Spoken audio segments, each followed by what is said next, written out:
first thing is thank you very much for doing this. Thank you. Cheers. I'm glad to be here. It strikes me like this office, I hadn't even internalized it until coming back here. This office is really close to where it's right at the heart of things. Yeah, it was really right on the cusp of the action, which made it both easy for our folks to go protest and support, legal observe, and kind of watch what was going on, and really drove home how like central to LA all of the enforcement operations and everything were. Right. So step back just a second. Like when we say all the action, you're talking about the raids that happened starting in June here, right? The ICE raids. Exactly. And what, I guess there was like the madness of the summer, there's a lot of litigation, we'll talk about some of that, but I think a lot of people don't totally understand, including me even, like what is happening right now? Yeah. Because there are raids happening now, but it's not at the level that it was in June, or where would you, what would you say? I think that's a fair characterization. So what's happening now is that we're definitely seeing raids. We're definitely seeing enforcement activity all around the Southern California region. And we're seeing it take similar shape to what we saw in June insofar as targeting day laborers, right, at Home Depot, at day labor centers, day labor corners, car wash workers, the same kind of racial profiling that we saw in June, but the big difference is the scale. So we're not seeing the numbers that we were seeing in June, and we're not seeing the feds come to LA with the sense, in June it really felt like we were besieged, right, like that they were everywhere. I felt that in Pasadena. Yeah, for absolutely. Sure. And I felt it in the Inland Empire. Like, we really felt it all over the place. And we're not getting that same sense of, like, we are the sole focus of the administration's operations. This is punitive and targeted to the region. Now we're seeing a lot of escalation in tactics, some more violence, some more aggression, especially out in the Inland Empire where I am, but not at the same scale as we saw in June. And I imagine part of that is because this similar kind of enforcement tactic is happening in Chicago and in DC, right? You've got to imagine that's part of it, right? It's not the full weight of the federal apparatus trained on LA in the same way now that they've moved on to Chicago and DC. And in fact, we see some of the key architects of the raids here, like Gregory Bovino from the Border Patrol El Centro sector, is now elevated to national commander of the Border Patrol. Yeah, he was just interviewed saying in Chicago that we target people in part based on what they look like. Exactly. Yeah, which is the cornerstone of what we've been trying to fight against here, right? Yeah, same tactics. You mentioned violence in the Inland Empire. Can you tell me what you're talking about? Yeah, there was one sort of well-publicized case of a family in San Bernardino whose car was shot at. We've also seen more aggressive car tactics, like really swarming and surrounding vehicles in a way that creates like dangerous driving. We've seen family homes being staked out in a way that also feels like folks are being trapped. And then similar sort of shows of force that we saw in LA in June, massive amounts of like heavily kitted out agents just swarming a place, chasing people down, throwing them to the ground, things like that. I mean, all of that sounds awful. And some of that we saw on video, right? Right. LA and California are sanctuary cities. LA is a sanctuary city, California is a sanctuary state. Yeah. Can you, I know this is like another area of your expertise, like, can you tell us, like, what is that? What is a sanctuary city or sanctuary state? And well, like, first let's just start there. What does it mean to say that LA is a sanctuary city and that California is a sanctuary state? Yeah, so there's not one sort of legal definition, as you know, that encompasses everything, right? But in the way that California, or that LA specifically does it, the way its sanctuary ordinance is written basically says no LA resources, no city resources can be used for immigration enforcement. So that means no staff time, right? No people, no LAPD doing immigration enforcement, no space. We're not going to give ICE a desk in the jail. We're not going to give them a conference room to interview people. And no data. So we're not going to be sharing our files. We're not going to be sharing databases. It also means they're not collecting a lot of that citizenship information in the first place so that it's not there for ICE to then request. And so it's like a fundamental non-cooperation idea that, like, we're not going to do anything. We're not going out of our way to support the We're not going to participate in the like, program of immigration enforcement. Exactly. Yeah. And so then I know a lot of people had this question, like, how is this possible? that you could have these massive raids in LA if LA is a sanctuary city. Yeah. And what's the answer to that question? Yeah, there's a real dissonance here because the word sanctuary, I think, actually does us a disservice as a movement in this context because it really makes it seem like, oh, phew, I made it to LA, I'm safe. Someone is taking care of me. I'm like safe within these walls. Like a sanctuary, like a church exactly, sanctuary. like a church sanctuary. Like that's the kind of common understanding of the word. But obviously, the city of LA, the state of California, have no authority to do that, right? They cannot tell the feds this is our city. You stop at the city limits.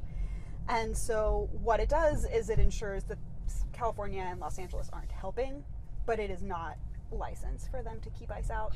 And so that's how it's not only possible to have a raid or an immigration enforcement in a sanctuary city, but part of their rationale for targeting LA, right, is that it was a sanctuary city. And it said, well, if you're not going to help us, fine, we're coming in and we're going to do this all on our own. Yeah, exactly. One of the fears I have is that the political calculus from both the federal government and maybe some people in the state or even the city will end up looking like, let's cut a deal. Yeah. You stop all these huge very public raids in return for eliminating, and in return we will eliminate our sanctuary policies and allow massive data sharing and kind of all of the kinds of cooperation that existed during the early parts of the Obama administration and in prior years. Do you have any? You're nodding. Yeah. What do you think? I certainly share the fear that could happen in the abstract and may happen in places other than here. We've seen the feds try to coerce other jurisdictions into doing that using a tool like a cooperation agreement tool, like a 287G agreement, like tools to expand access. I think that would be misguided, and I think California agrees. For a lot of reasons, including that this administration, Trump has never upheld his end of any bargain. So just from a deal-making perspective, right. doesn't seem like you'd get any real bang for your buck. I heard one person talking about this, and they were like, well, look at Florida. They're doing massive raids in Florida, even when there is no sanctuary. Yeah, exactly, exactly. So that's part of it. Another part is that we've seen that part of what's driving the enormous increase in immigration enforcement is this desire to just go for numbers, right? Quantity over quality. And not that I believe at all that immigration arrests should be I don't believe anybody should be subject to immigration enforcement. But there is no reason to think this administration would then go back to, okay, let me use your data to target the worst of the worst, right? The rhetoric that they're using. Right. That's just not what they want. They want numbers. They want brown people out. And it, granting them access to the data won't refine their operations and won't spare the person on the street because they're going after any brown person indiscriminately. Right, yeah. There's no evidence that you get any of this reticulated kind of screening of enforcement priorities, right? No, that makes sense. One other thing, just staying on sanctuary for a minute, I'm just struck by the fact we're going through the garment district now and the fashion district. Yeah. And at least from when I've been here, which granted has been on weekends more typically, there's just way more foot traffic than I see right now. And I don't know whether that's because of the raids and generally there's been a lot less, or if it's just because it's 11:30 on a weekday. I don't know if you have any. You probably don't because you're an IE. Well, no, but even I can tell the difference from the times that I've been here. I mean, and it doesn't. It feels more lively than in June, that's for sure. But not the way it normally would. And I think part of that is, people are really, really, really afraid. And with every reason, because we've seen the administration completely target people based on their appearance, based on their perceived occupation, perceived socioeconomic status, and in a heavily Latino area, that's catnip, right? to what they're looking for. But yeah, I think people are. You were saying that the fear of participating in economic life at all. Yeah, exactly. I think people are really afraid to go out and do their shopping, take their kids to school, a lot of the basic chores of daily life are being passed on to U.S. citizen children or children with status, right? Because parents are afraid to go do that work. Yeah, I've seen these accounts of 15-year-olds who have to take over the taco stand that the parents have done in the past because the parents are scared to be out. That they've switched to, somebody from our office is telling me that a lot of the piñata and other, that sort of sector has switched to trying to do in-home delivery. Yeah. Because they're scared to be just like out on the street or just at their place of business. Yeah.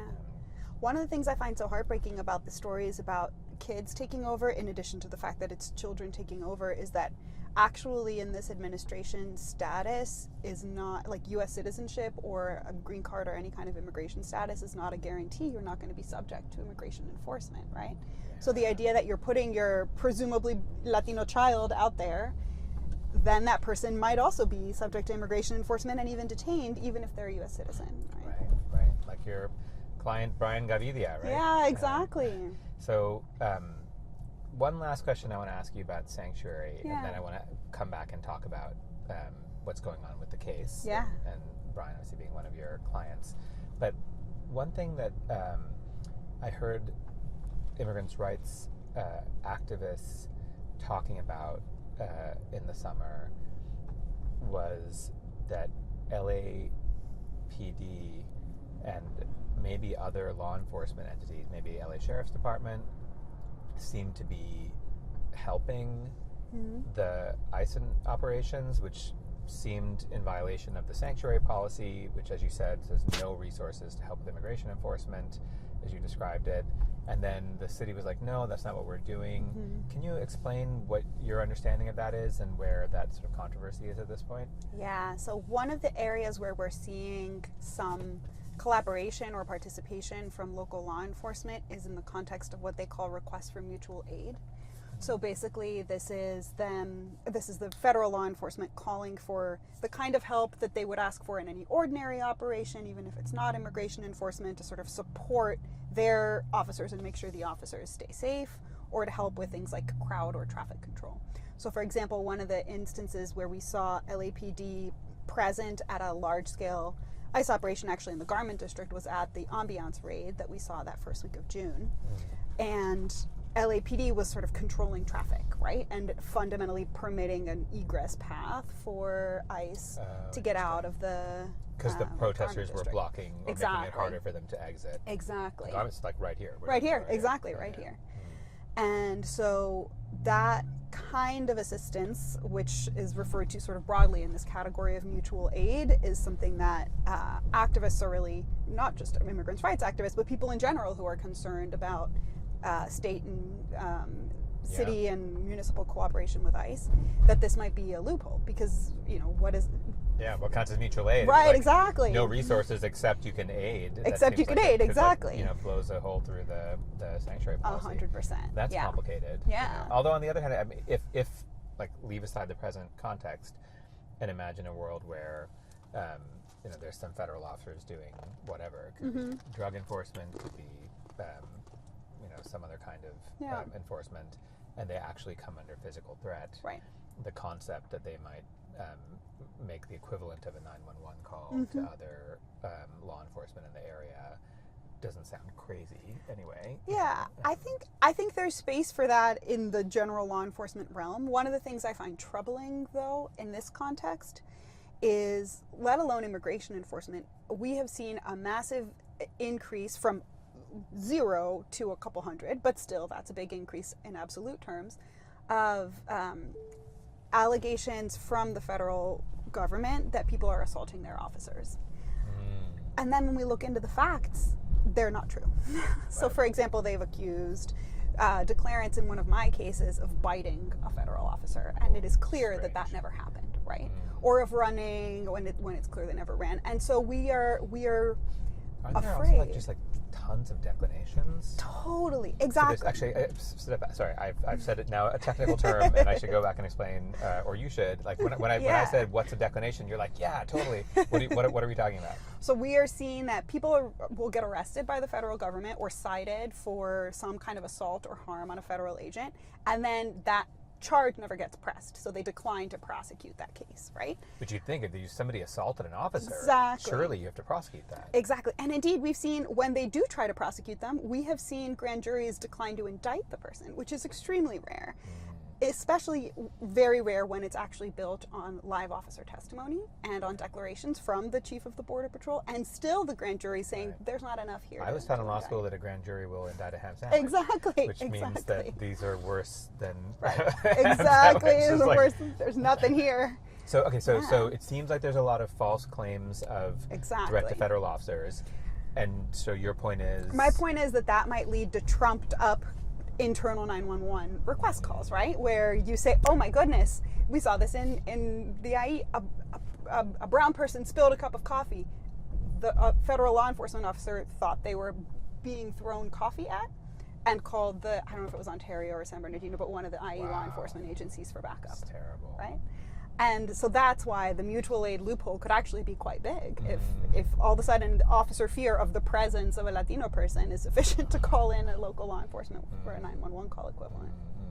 So then, I guess the last question about state and local stuff before we turn to what's happening in your case. Do you think that state and local officers or law enforcement more generally, and even leaders, so beyond just even law enforcement, could be doing more to resist the federal immigration raids that have been happening since the summer? Yeah, I think there's at least two concrete ways that come to mind. The first is closing this mutual aid loophole, right, and really narrowly defining what counts properly as an emergency where you can invoke that kind of assistance. So like rewriting the policy. Exactly. So it's like, okay. To narrow that out. And then the second is at the state level, and it is currently our state sanctuary law has carve-outs for people with certain criminal convictions, and eliminating those carve-outs and making the same kind of proclamation of no state dollars for federal law enforcement, immigration enforcement at all, regardless of someone's underlying criminal convictions. What's the connection between that and the mutual aid? Or are you just saying that's another way? That's another way that they could be more robust. Yeah, not on the mutual aid point, but just another way that we could completely separate them. Right. Yeah. A point I used to make for years when I was in your chair, and still like to make, is that there have been lots and lots and lots of studies on whether cooperation with federal immigration enforcement decreases crime. Right. And every single one of them says it has no effect on crime. Yeah. And it's just like, this is one of those areas where evidence does not matter, apparently. Exactly. It's just like terrible politics to push these ideas, even though there's just a mountain of empirical evidence, no matter how you cut it, that it does not actually decrease crime. Totally. And people have asked me in the past, especially Democratic law enforcement or lawmakers have asked me, well, what's the relationship between these criminal carve-outs and the raids? Like, there's no there. The criminal carve-outs are about transfers, and the raids are about street arrests. And I think that's really false, because the second that you say, actually it's fine to go after people with criminal convictions, even if they're on the street or at large or have served their time, then you're allowing roping in of all of the other people who get picked up as collateral arrests, who are detained, even if briefly, in service of permitting them to hunt out the worst of the worst. Right. Yeah, absolutely. I mean, once you've opened the door, as we've seen in this moment, then they'll drive a truck through it. Right? All the way through. Yeah. So, first, I want to say thank you to you, and also to the whole massive legal team and organizing team and everyone who has been involved in the challenge to the raids that happened from the summer, because I know it must have just been like an overwhelming experience for you, diving into the deep end of a swimming pool to take on a case of this size and scope. So thank you for doing that. Seriously. Thank you for taking our calls when we were developing the case so that we could figure out what to do. So where is the case now? What's the case? What are we talking about? And where is it at now? So in June, when we saw the raids, the federal immigration enforcement apparatus just descend on the city of LA, we at ACLU SoCal and a lot of our partners here in the LA Rapid Response Network, we're trying to talk to as many people as possible to understand the way in which these arrests were being carried out, like what characterized them, what made them similar, what are the problems that we're seeing. And we brought a case challenging a couple of things, but the main one that I'll talk about now is the way that immigration authorities are carrying out street arrests without knowing anything about the person that they're arresting. and therefore without reasonable suspicion to believe that the person is subject to removal, which is what the law requires. And in particular, just street arrest. So are we talking about arrests or just stop? Was it both? Both. We challenged both. So we challenged both the initial detention, which is short of arrest, where the person no longer feels free to leave, but they're not sort of like in the back of a squad car being taken somewhere else, right? That's the detention, for which you need reasonable suspicion. And then the arrest, you need probable cause and a warrant, or a reason you can't get a warrant. Which is like even more evidence that the person is here in violation of the immigration law. Exactly. Right. And both of those are happening without evidence that the person is in violation of the immigration law. Exactly. Without evidence, we would see officers pull up and detain people without asking a single question, right? Without knowing anything about them. So it's not that they had done previous investigation and saw a specific target. Actually, just because the person was brown. Yeah. It is the kind of police state, right, that even the framers were worried about. Like, even the most conservative sort of jurisprudence is designed to guard against. Right. Yeah. This general warrant, so you just go grab a bunch of people, I think is literally what the Fourth Amendment was exactly. to stop, right? With exactly. the king doing that. That's exactly right. Yeah. So tell me, you won us back to the order. Yes. It got stayed in the Supreme Court. Yes. There was this awful concurrence written by Justice Kavanaugh that seemed to kind of license racism. Exactly.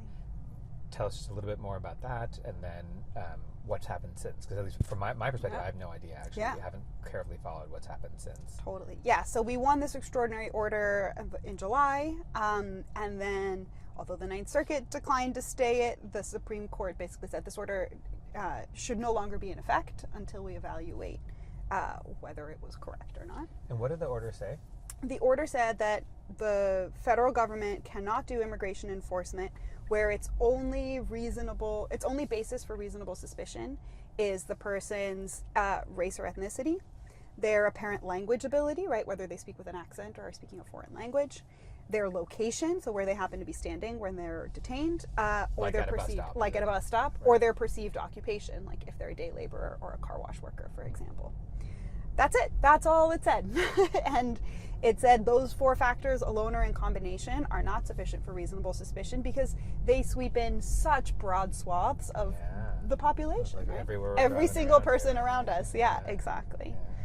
The Supreme Court stopped that order from continuing to be in effect. But it did so in an unreasoned opinion. So that means it gave not one single word of rationale for why it was doing this. It didn't say whether it thought the Fourth Amendment permits all those things. It didn't say whether it actually just didn't think our plaintiffs had standing, so had a sufficient stake in the case, basically. Didn't say whether it thought the order itself was too broad, too narrow, too weirdly crafted. It said nothing. But Justice Kavanaugh wrote this concurring opinion, which he alone signed, right? Nobody else, that if it were to become the law of the land is quite terrifying in the way that it authorizes racial profiling and forecloses suits to enforce the Fourth Amendment in any real way. So that's what happened. And, go ahead, The one thing I'll say, which maybe doubling is tactical advice for you here on our always YouTube, soon to be on YouTube recording, is that what he says is we can't overrule the cases which allow the use of race here in this emergency posture, right? And on the one hand, that's ridiculous because they are in fact already enforcing their plan to overrule of cases allowing the president to fire federal officials. So it's like very, very disingenuous. But on the other hand, it does suggest that he's not saying that we would affirm this case if we got it on a full regular appeal, but we will apply it in this posture where we're just taking an emergency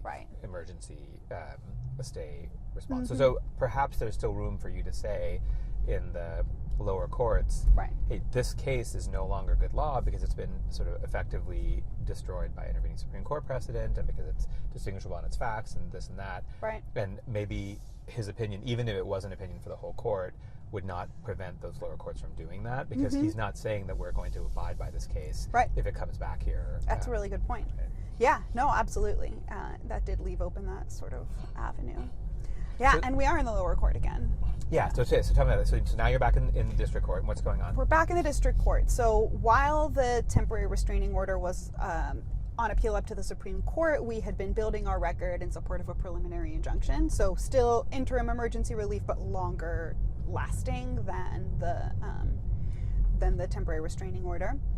But since the Supreme Court's order, what we have decided to do is to seek expedited discovery. So basically, we have built this beautiful, compelling record of everything that we have seen happening, but it's happening based on our witnesses and declarants, like our plaintiffs, people who've been arrested and detained, people who've seen that happen.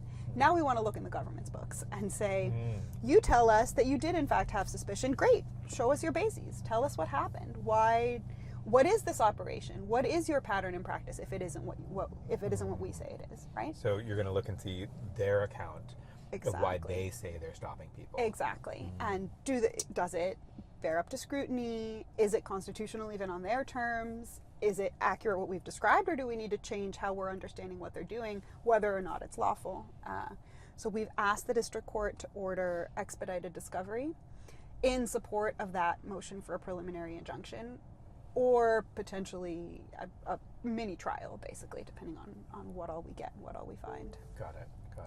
Have you also amended the complaint in any way to raise other claims or sort of otherwise account for their constantly shifting, both their constantly shifting description of what they're doing and also the changes that are actually happening in what they're doing? We're working on that. Yeah, we've as we're trying to figure out our sort of case management plan, we've made it clear that we do intend to seek an opportunity to amend, to refine again our understanding of what's happening now that we're a couple months out, and maybe even to bring some additional claims. We've seen a lot more shows of force.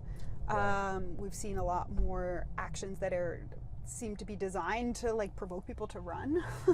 Right. So that they can then use that running as a basis for their reasonable suspicion. Right. And we're figuring out, what might be, what legal theories might still be available to us down the road. We haven't nailed that down just yet. One thing that strikes me is that Justice Kavanaugh's statement just for himself is also about the stops. It's about the detentions. What you were saying earlier is that sometimes they're actually arresting people. Yeah. And they're grabbing them, putting them in a car, and moving them to a different place without asking them anything. Which is terrifying, and it's actually as bad as the detention, the stops are. The arrest is worse. It's even worse. It's way worse. And his opinion doesn't talk about that at all. Yeah. This is not right. Exactly. Yeah. So we do have that claim in the complaint. An arrest without. It's not just that they need probable cause. They do. They also need either a warrant or a reason to believe that the person is a flight risk and is going to escape before you can get a warrant, right? And so that's a category of claims that we have in the case, but that we've not yet pressed. That we actually did press.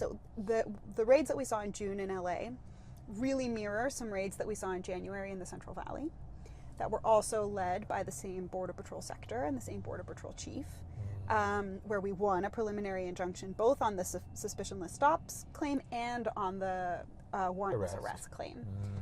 So we may be building something like that out too, depending on where the facts take us. What would you say you've learned from this that you might share with our audience, which includes immigrant community members, also attorneys and activists, and people both in SoCal and also elsewhere in the country? Yeah. First of all, one of the main things I've learned is the absolute power and resilience of the community. And yes, it's been hard for us and it's been a lot of work for us as the attorneys, but the people out there doing the work day in and day out are the rapid responders on the ground who are showing up at all of these enforcement sites, taking witnesses, providing family support, connecting people to lawyers. And so the number one piece of advice I have is let's invest in building up rapid response networks in all of these different places and cities. And many of them already have that, right? But that's a real place to invest, I think.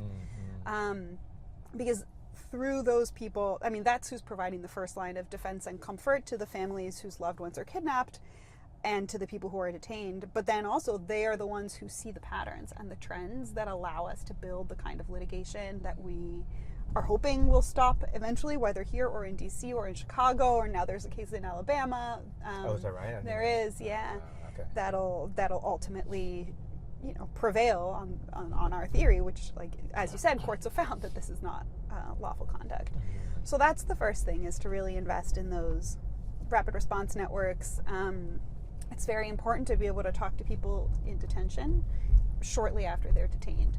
And so one of the components of our case that we as the ACLU didn't litigate, but that is part of the same case, is to get access to people in short-term detention facilities so that, first of all, you can try to get them out, but also so you can understand what's happening quickly enough to intervene. That's like as soon as the people get arrested, to be able to get into the place where they're now being held, where they're jailed, and talk to them then. That's not a small thing, right? It's a logistical feat to be able to do that, right? Yeah, and I mean, in June, they were arresting people at such a scale that the facilities were extraordinarily overcrowded. These are short-term housing facilities that were holding people for weeks. We had people who didn't have access to menstrual products, to water, to food, to medication. Trying to intervene at that really critical, extremely traumatizing moment is really important. I just suddenly realized I don't know. Was there also a TRO that covered that and that didn't end up in the Supreme Court? That's right. They did not seek a stay of that TRO. So that TRO is in effect. And so that's a bar on like overcrowding and some kinds of conditions violations. Exactly. Conditions violations and length of detention. Yeah. Got it. Okay. Yeah. And then I guess a last question I have for you personally. I mean, I know you're going to get a much-deserved break for a little while here, right? Yes, which is why you can't speak on our panel about the RAIDS event, for which I will forgive you, in part because you're here. But like, how this must be more intense than a prior period in your work history, I'm guessing. Absolutely. Right? How's it been? How do you feel? You have a family, like how have you handled it, and what would you say about that? Yeah, it's been a really hard time for everybody in the movement, which is not as hard as people who've been arrested, but still a hard time for everybody in the movement just to process trauma at this scale and to move on these timelines. I mean, we're at a place in the way that these cases get litigated that your normal emergency timeline, which would be like a preliminary injunction timeline, feels luxurious, right? Yeah. Things move. The pace of litigation is every single day something new is happening, something new is on fire. That is really hard, and it requires a broad movement so that people can step in and step out and take their breaks, like I am planning to do soon. And then, like my other, lead counsel on this case is going to do in January and February. Like we're really trying to make sure people can step in and step out so that they don't burn out, because the work needs people with the length of experience that you have, the length of experience that a lot of our colleagues have, and you can't do it if you don't take your breaks. So it's been really hard. Having kids helps, makes it harder logistically, but helps spiritually. So how do you, because even when you're working in this pace, it's like you don't work like 24 hours except for the 4 hours that you sleep or something. You must be doing some other, are there other things that you are able to do to kind of fill your cup while you're doing this intensive kind of work? Yeah, I mean, spending time with my kids really helps, because their needs are just present, and it doesn't matter what kind of a day you had. If they need a snack, they need a snack. And if they need a Band-Aid, they need a Band-Aid, and that's just how it is. But also, I really like running and biking. So I've been running and biking and going to yoga and moving my body and listening to romance audiobooks, which is the thing that I do to keep myself entertained. There's always something like this, right? For me, it's my fish tank. Yeah, exactly.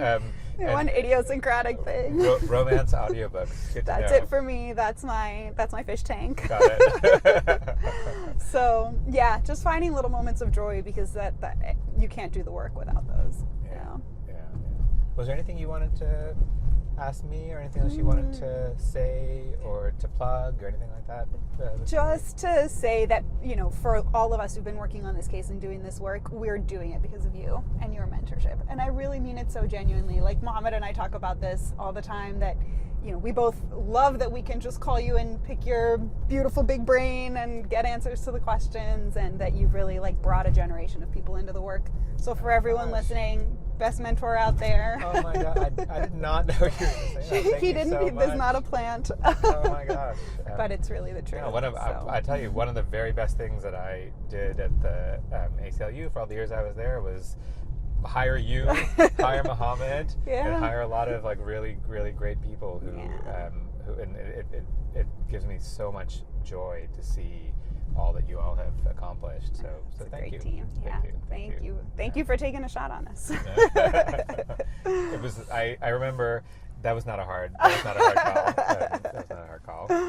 Well, here, let me. Yeah. And we have to do it quickly because the car will be hit in just a moment. Oh no! So. Cheers. Cheers, my friend. Cheers. Thank you. Yeah, my pleasure.